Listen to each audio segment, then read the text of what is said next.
Hey, what's going on, crypto people? It is your boy, the Crypto Siege, with another day in the life, in the crazy life that is the digital asset space. First off, let me say Privyet, Tagdala to my mom in Russia. But guys, what is going on? Happy, what is it, Friday? Happy Friday, happy Friday, happy Friday.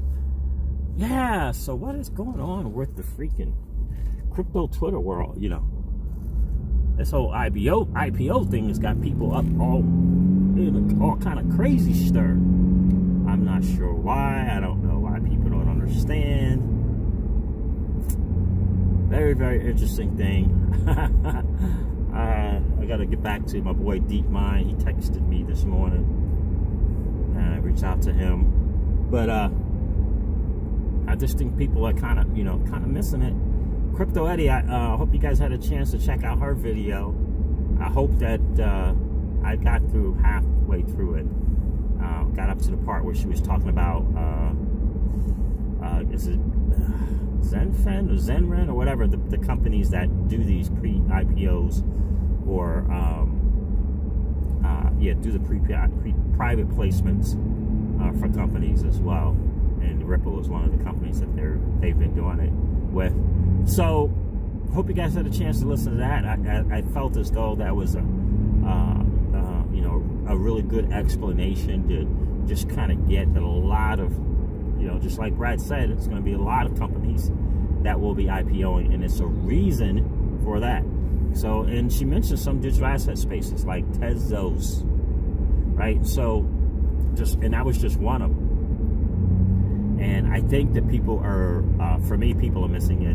They don't quite understand. And again, I am going from a perspective of IPO to a STO type thing. I know Crypto Eddie is talking about staying in the pre-IPO phase for a while, and that is something that Ripple may continue to do, is stay in this pre-IPO phase. They don't obviously they don't need any money. So there's a bigger picture to the whole thing. And, for me, I just know, I believe in my heart of hearts, I could be completely wrong, but I believe in my heart of hearts that this has been something that has been well thought out. And like I said on the stream last night, we don't know where XRP is going. We don't know what's already been decided for XRP. Perhaps Ripple's work with XRP in the ledger is done. Perhaps they've figured out that it is at a point where it can sustain completely on its own. Perhaps the IMF, 50 different governments of the world, have already decided this is where perhaps the United States has already decided where it's going with XRP and the XRP ledger. We don't know. So to think that Ripple is somehow shaffing the XRP hodlers, to me is ludicrous. Absolutely insane to me. I do not think that at all. And again, I could be completely wrong, but I don't think that at all.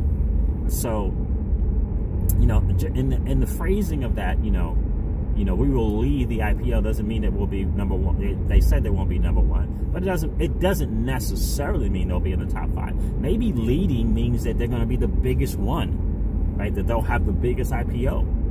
Maybe that's what leading means. Don't really know, but it is a normal progression for any tech company to eventually IPO. But again, we don't know what's been determined already behind the scenes with XRP and the XRP ledger. We don't know that, right? So we gotta, we gotta take caution and just understand that we don't have all the information about what is going to be happening with XRP. But it seems like to me that Beno V, I can't say it, the French dude. Someone texted me in the comments, someone commented in the comments how to pronounce his name. I didn't get a chance to look at it, but Benavi, something like that. But that dude seemed like he was really at the WEF. He seemed like he was really intent on getting this cross-border payments thing taken care of. Right? And also the other guy, oh gosh, I know that there was a panel and it was like a 47-minute conversation, but someone put on the investment perspective telegram like a minute version. It was a guy from India, and he's been on other forums and panels before talking about public and private, that it more than likely it's not going to be public that does it, that it is going to be private, and also that there's going to be a digital token as well. It's really good, like 1 minute segment. Sounded a lot like XRP, you know. So he said, you know, take caution, we got to do things right. He was talking about making sure that the monetary policy is intact, making sure that, you know, people aren't going to get harmed. He's just speaking around the XRP ledger, in my opinion, and XRP. So that was a great, if you guys are part of that investment perspectives Telegram chat, you definitely want to listen to that. But certainly don't get the IPO thing twisted, guys. Don't get it twisted. You know, it is a normal progression of a tech company without question. But we don't know. Again, we do not know the plans for XRP. We have a good idea. We really, really do. You know, and then let's throw in Steve Mnuchin's comment. I mean, we welcome U.S. companies. We welcome U.S. companies that can provide the cheaper, more cost-efficient features in terms of cross-border payments. Right? I would be paying more attention to that comment than any other comment. Right? I'd be paying attention to that comment. I'd be paying attention more to the moves that MoneyGram is making, and why are they able to make those? Because we know that to be a real world use case using ODL and XRP. But Steve Mnuchin saying that, and again, I believe Brad Garlinghouse retweeted that comment, right, or tweeted out Steve Mnuchin's comment. Again, a reason for that. U.S. companies we welcome. I mean, that's, you know, what is that speaking to? Again, right? Let's not forget about the Executive Order 13772. Mnuchin, the Donald President Trump, signed this new financial system, right? We can't forget those things. So, you know, just stay patient. You know, we still got the natural order of things in terms of this bull run that's going to take place. You know, that is going to take place. Someone in the comments, I believe it was Staff Sergeant Marine, said, you know, could this possibly be this whole IPO news? Could it possibly be, you know, a way to kind of get some weekends out of the space? Maybe. Just the news of it. I mean, look at what's going on Twitter. I haven't gone on there, but look at the madness that's going on Twitter because of this IPO. I think it's interesting.